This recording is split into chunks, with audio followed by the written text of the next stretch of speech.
Hi everyone, welcome to the Medcurity podcast. My name is Mel and I'm here with Dylan Avatar from Credential Network. Welcome Dylan, it's so great to have you. Thanks Mel, it's great to be here. Thank you. So I guess we'll start off just, we'd love to hear your founding story and just kind of a little about what got you where you're at right now. Great. Yeah, so I am the founder and CEO of a company called Credential Network. We're based here in Spokane, which is cool. We're neighbors with Medcurity. We started the company back in 2024, and it's been pretty incredible.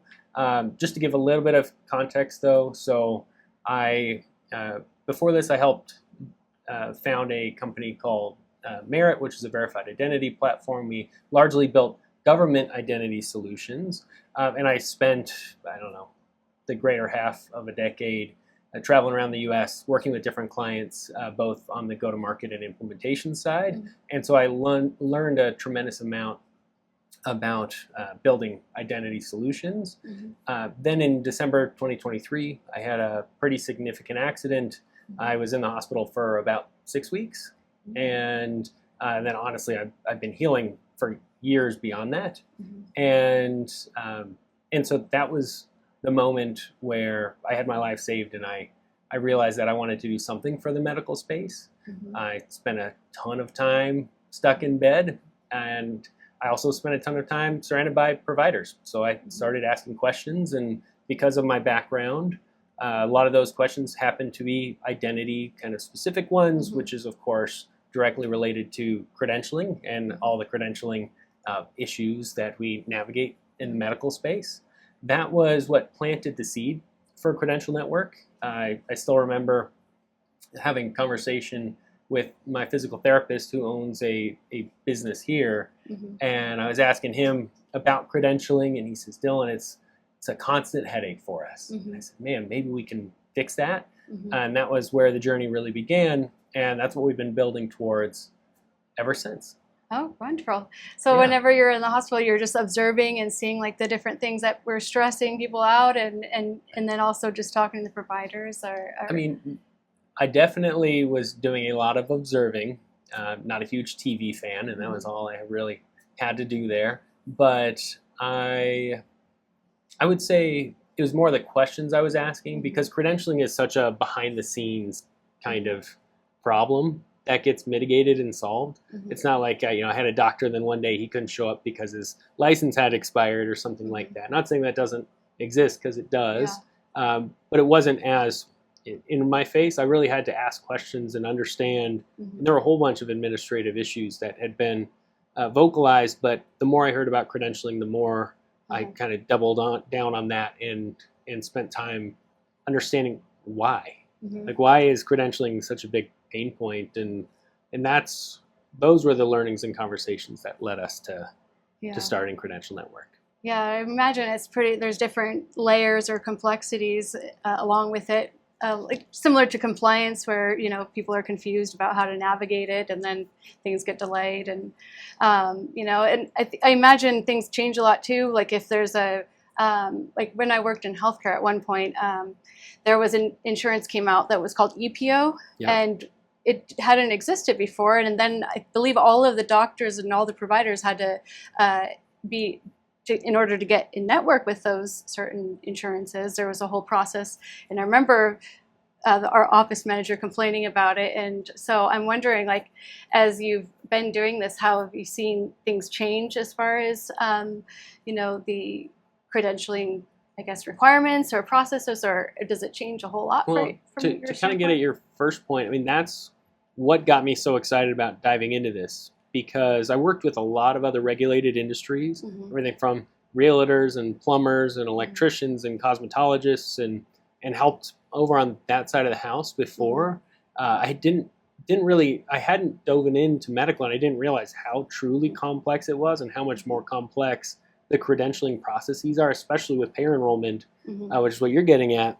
I hadn't understood how mm-hmm. truly complex and burdensome the medical credentialing process was. Mm-hmm. And then as I dove in, it's not just the state-by-state licensure, which, I mean, they have compacts now, and mm-hmm. they're slowly chipping away at that kind of progress, right? Mm-hmm. And then you've got all of these different 1,000+ payers across the United States, largely that have different processes, Mhm. right, to get enrolled with.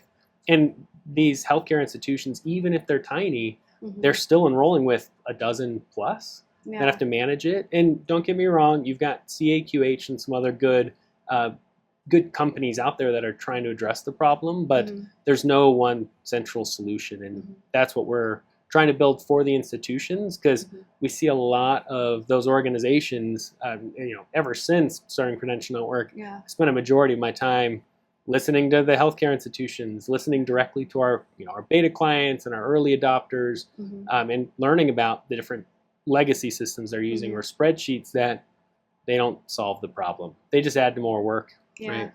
And then I imagine they change their systems every once in a while or they have disjointed systems. And I think I learned how to use maybe 4 different EHRs, Oh man, I maybe believe 5. that. Yeah. And there's limited training because you're so busy with patients Uh-huh. and juggling so many different things. And I mean, a lot of times the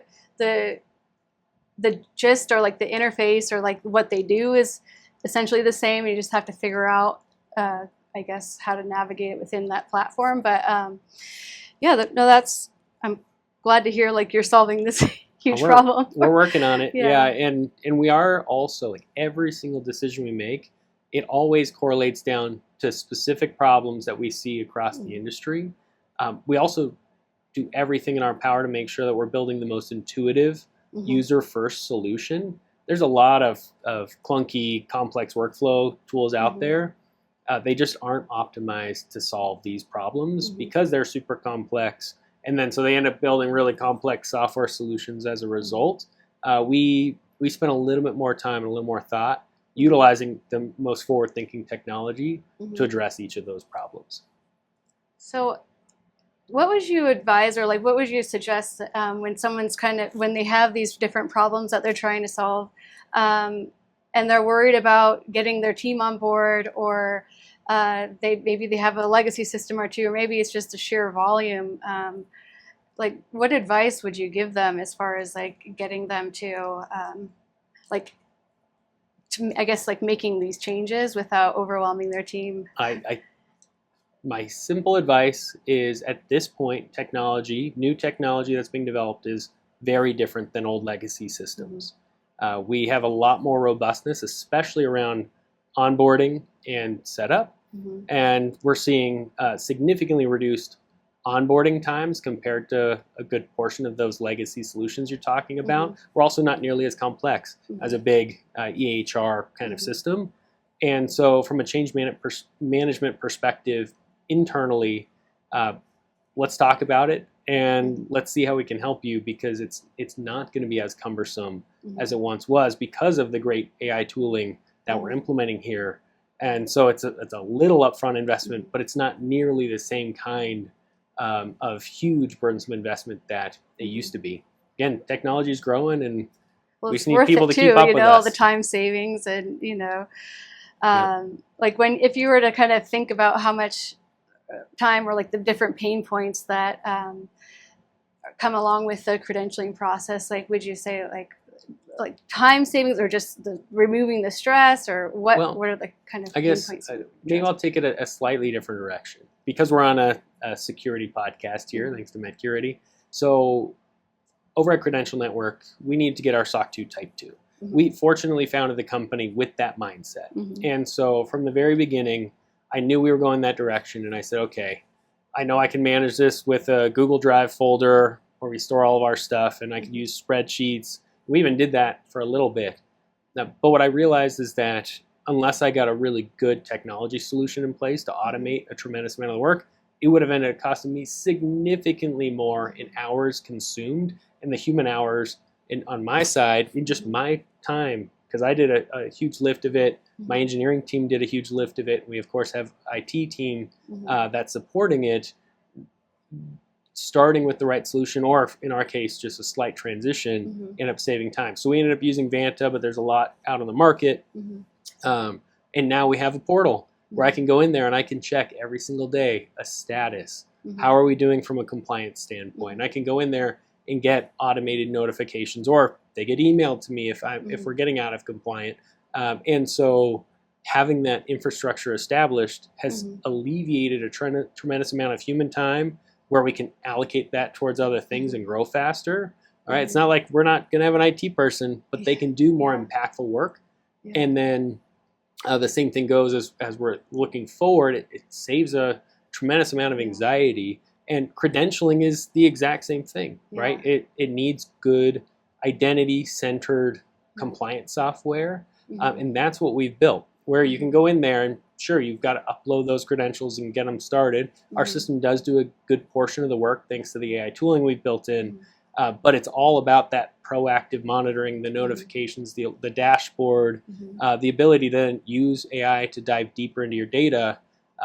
That's that kind of tremendous capability that we're giving. Yeah. And so again, it might be the same amount of work if you were starting fresh from a spreadsheet, but it's just this tremendous savings on the tail end.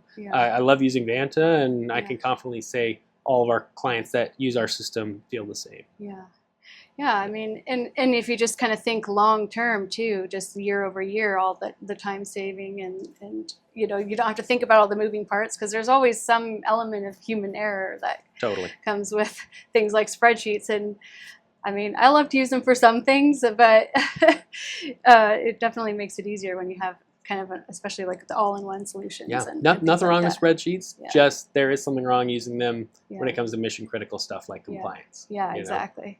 Well, and I imagine you can make the changes whenever there's like a regulatory change. You can immediately, you know, update the system and then roll it out to everyone. And so, because I think one of the challenges too, at least from like when you think of cybersecurity and like privacy laws and HIPAA, the landscape's evolves quickly.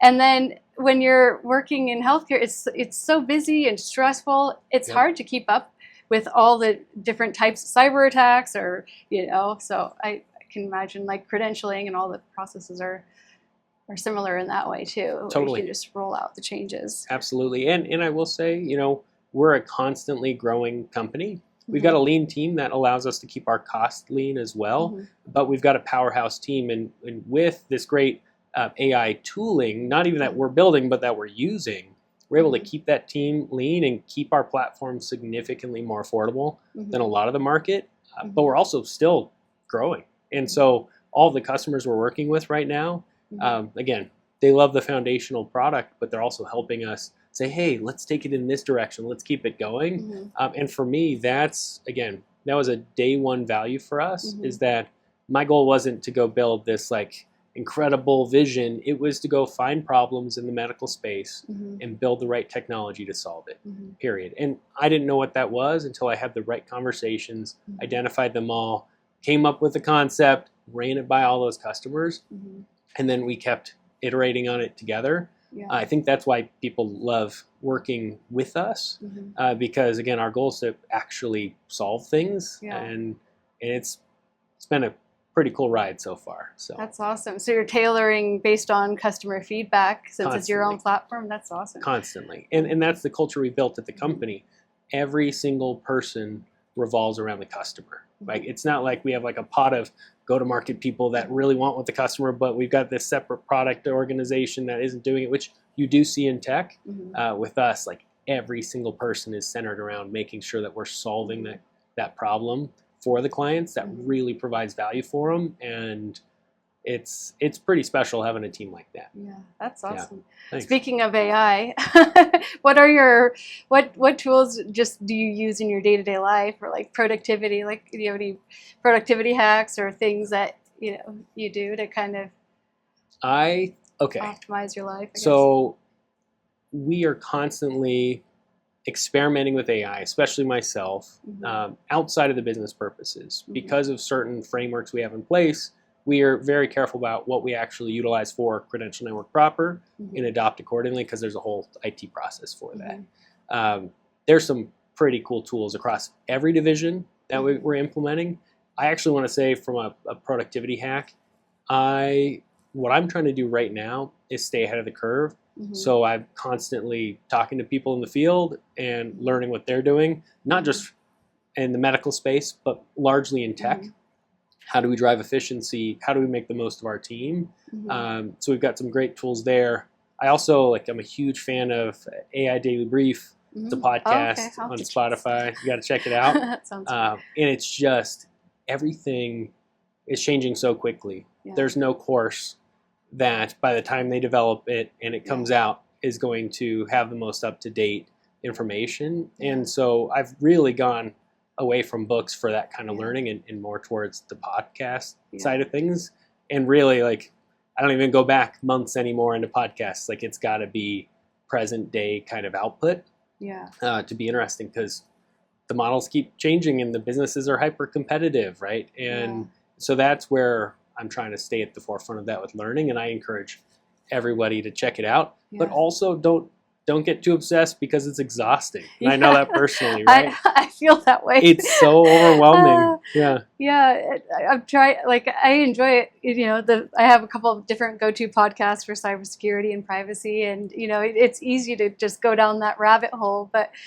And the other day I was thinking about, at the speed of how quickly everything's changing, what is a realistic amount of time a person should spend keeping up or learning new tools in order to not fall behind. If I were to say update my AI knowledge or explore new tools 2 hours a week, is that enough, or am I going to fall behind because things have changed so quickly? What would you? I think if I gave you a confident answer, I'd be lying to you, because I'm figuring that out too. It comes down to the week. It also comes down to the need. What I've stopped doing is trying to experiment with everything out there, because it's just the tools are flooding in. What I'm trying to do is say, okay, I have a very clear need here, or my designer has a clear need, or my product team member has a clear need, which happens to be the same role there. And so it's okay, they've got something they're working on. How do we make sure that they're as productive as possible? Then we go talk to a few experts, see what tools they're using, and bring it in. There's also, what I'm enjoying is there's a lot of tools like HubSpot that's bringing in a great suite of AI tooling. And so it's nice to look at the different integrations, how we can utilize existing technologies that I already have been using for the past 10 years, for example, and all the development they're putting into it. So I don't know. I'm trying not to get sucked in, because you can get a lot of productivity enhancement, but you can also totally fall into the AI hole there and just never escape. And I agree there's a balance. Maybe we'll do another podcast next year, and I will I'll have a better concrete number. We spend 3 hours, but we're not there. When you're thinking about different tools and kind of how you find them, that kind of underscores the importance of listening to your customers or people in the industry and having these types of conversations to kind of learn. Because I would say probably half the tools I've used or I heard about from somebody, because there's so many, there's good ones, there's bad ones, and there's some that are maybe missing a couple things. Totally. All right, so books, podcasts, what's one that you'd recommend to everyone? Cool. Well, I already threw AI Daily Brief out there. I think it's an easy listen. You could do it on an elliptical or a morning walk, or it's not overwhelming and it's not overcommitting. And I think that's important when you're going through this quick iteration and learning. From a book perspective, I don't know, it had to have been 6, 7, 8 years ago, I read the book Radical Candor. This was during my leadership journey, where I was kind of elevating from more of a direct IC to more of a manager, and there was some friction because I'm so high intensity. I had to really figure out how to communicate effectively. When I was so focused on doing, I needed to focus on helping others get there. Radical Candor completely changed the game for me. And then actually when I started Credential Network, within the first month, I went back to that book and I gave it a read again. I actually gave it a listen. All right. It was an audiobook, but I went through it again, and it just resonated tremendously. What I've learned, even with all of the AI excitement, I don't even a lot of it's hype, but there is so much exciting development going on with AI. But at the same time, I still think that everything with building businesses and driving progress comes down to humans Yeah. and effective communication across the team. I actually think AI even teaches us that. Like, if you go in and because of the way it's built, you go in and prompt AI and you are lazy about it and you don't do that good. And I actually teach my team this all the time. Like, if you just toss something into ChatGPT, you're going to get junk out. Yeah. Like, maybe you'll get lucky on some of the outputs, but most of the time it's going to be generic. It's not going to be what you want. If you put effort into prompting it properly and really study and learn just prompting ChatGPT or Gemini properly, like Gemini's my top go-to. models, you got to learn it, right? And you got to learn how to get effective output out of Gemini. It's less about effective output, more about effectively supporting humans, right, with communication. If you're out there just barking orders or you're not communicating firmly enough and giving the right kind of direction as a leader, you're not going to get the output you want. Again, sometimes you'll get lucky, right? You got high initiative people out there, but you need to be able to, as a leader, as a founder, as an entrepreneur, be able to communicate in a way that people can hear it and they can action on it.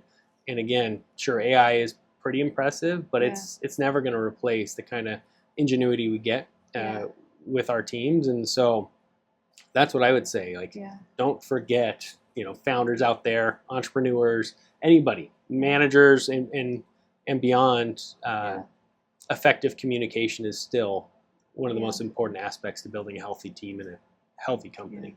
Yeah, and I like in my role, it's important to think about the human. There's you have the data, but you don't know like the context. And I think when you forget the human aspect or like what humans actually want and need, and actually talk to them, there's things that you're gonna miss. And I mean, I don't think you could run into a person who's like, I wish I could talk to a chatbot instead of a person, or I wish I could talk to a phone. There's a few out there, but it's not common. Like when you're frustrated, like you want to be able to call someone, and the chatbots, as long as they're good, if they're actually intuitive and they're responding to, that's great. But then there's some who are just like, oh, I don't know, you call this number, and then you get in the phone tree. So, So as far as radical candor, like, how do you adopt that at work? Do you is it just the environment that you have and the people that you just naturally found each other, where you're, I guess. No, totally wasn't that easy. Okay. It's just literally about transparency. First off, it's about making sure that you have full alignment on communication style from the very beginning with the team members. So when we onboard people, we talk about those styles. With the startup and how fast we've been moving, it hasn't been easy to even remember that. But it always comes down to just taking a quick moment, making sure we're on the same page from a communication style, and then paving that forward. And so that's what we do. My co-founder Jeff is also radically transparent and a very honest human, and you know what's going on, and that's kind of the consistency we set for the company. And as a result, I think our team members respect that and they reciprocate. It's not always the case, and it's not everybody's natural style, and that's where the book helps people with their communication style from all directions, whether they're too blunt, which happens all the time. That was probably my direction, right? Or too soft-spoken. It helps people find the middle ground of communication, and that's just what we're constantly enforcing at the team or reinforcing at the team level. Yeah. It also comes down to creating a safe workplace to do that. But again, because we create that level set in the beginning, and then we live by it, I think it's working. We'll see as the years come. The seriousness of the work that you do and the healthcare industry, you really have to be able to be transparent and straightforward and just speak the truth. You can't tiptoe around things because you're compliant or you're not. Like it really is like that. Yeah, your systems are secure, or you have post-it notes under your keyboards or whatever it is with passwords. All right, so when you're speaking of your work environment, and then do you go out to do on-site, talk to customers in person, or is it like implementations? Or definitely both. I think us going out and doing on-site is certainly a luxury, and we have a remote team, so a lot of the times yes, or maybe I'd say some of the times yes. Most of the time it's just we hop on calls with them. Mhm. It's easier to do screen shares, walk them through the product, learn that way. And so no, I think in our case, because we're trying to keep costs down so that way we can keep our product as cost effective and affordable as possible, a lot of those are remote. But fortunately, society has helped track in that direction. And now I do everything I can to get out in the field because, again, I think FaceTime is really important. But because of how quick we're going and how many people we're working with right now, it's not something we get to do all the time. Yeah. So Credential Network, everything that you're offering is easy to scale. So, right. So based on could be a customer with 20 providers or 100 or 1,000. Without a doubt. Yeah. So that was something we built from the very beginning. Was we ensured that we were building on scalable infrastructure, and so it could be a one provider facility. We do have a few of those, and then it could be a multi-thousand provider facility. Our system is set up, like I said, with the right security protocols in place, but also the right functionality. We are fully multi-tenant. We've got MFA in place, everything like that, multiple different roles that allow, no matter the organization structure, we can accommodate it. And if we can't now, we certainly would adapt, because then our goal is to make sure that our system can be used by anybody in the industry. That's great. I'm sure that's a relief for anyone buying it. Oh, they're loving it. Well, so as a founder and your experience and your background in different companies, like what would you advise or say to other folks who are wanting to do the same thing? I know Spokane's a growing tech community. What would you say? Yeah, I'm super proud of all the startups here in Spokane and the people that are taking on the path of being a founder or an entrepreneur, and that, Spokane and beyond, of course. First, I would say make sure you actually want to be a founder. It's really hard and it's exhausting. It's like a full send kind of commitment, and it's okay that it's not for everybody. Second off, if you're going to dive into something deep, make sure that you got the whole team, but in this case, I mean family, like the people around you on board as well. For me, my entrepreneurship journey would be incredibly selfish if I hadn't communicated with my family beforehand, specifically my wife, and made sure that she was completely on board with this, especially because I was coming off the tail end of an accident, which was already so demanding in our lives. And so to dive into something that I'm incredibly deeply passionate about, if I didn't have her, right, because it pulls so much time away from my personal life, from our personal lives, and so making sure we had the alignment in the beginning, it really gives us the space and confidence for me to keep charging forward as fast as I am right now. So I would say, again, make sure you're ready, make sure your team around you, your family is ready for it as well, and then make sure you've found something you're passionate about.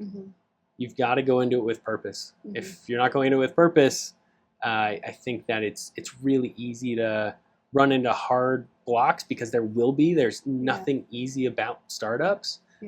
And so if you don't have really good intention behind it, you're going to fail at it quickly. Almost everybody's going to hit different fail points. And so it's the ability to be resilient through that. And so for me, it's the motivation to help the doctors and help the credentialing teams because of that personal motivation and my attachment to building identity solutions. It's just this incredible convergence. Not everybody has to have a life-altering story to want to be a founder. Of course, it's kind of intense, but you've got to have the passion. And so no matter where you find it, just make sure you found it before you dive all in. So whenever you're telling your founding story and the learnings that you've gone through and how you've just really ramped up what you're doing and your experience over the years and like the challenges of it, when you're thinking about your family and your coworkers and things like that, like how do you connect with other people that you can learn from each other, or just get together in the community and support each other? Or do you have any mentors? Or Sure, yeah, I like collect mentors, right? It's a team sport here at building the company, and I would just say that in Spokane, I've been incredibly pleasantly surprised by the amount of entrepreneurship and innovation that is here that I didn't know when I moved here 5 years ago that it existed. Actually, Joe, the CEO and the founder of this company, of Medcurity, played a really big role. Like when I was even in the ideation phase, just getting things going, meeting people in this community, I was put in touch with him. We grabbed a coffee, and then that one coffee turned into the next and next, and he just had a tremendous amount of incredible advice. It's one of the many reasons why I'm so excited to be partnering with Medcurity, and really coming up with this incredible comprehensive solution as we go to market over on the Credential Network side, because Joe and Medcurity played such a big role with us early on. Yeah, likewise. I mean, it's whenever the more people you have that they're working towards the same thing, helping healthcare and all of that it makes it easier and just so much more of a positive experience for everyone, I think. That's what it's all about. Yeah. Well, thanks everyone for tuning into this episode of the Medcurity podcast. And thanks so much, Dylan, for coming in and talking with me and sharing a bit about your story. It was my pleasure. Thanks, Mel. Thank you, everybody. We appreciate you tuning in. Thanks. Thank you.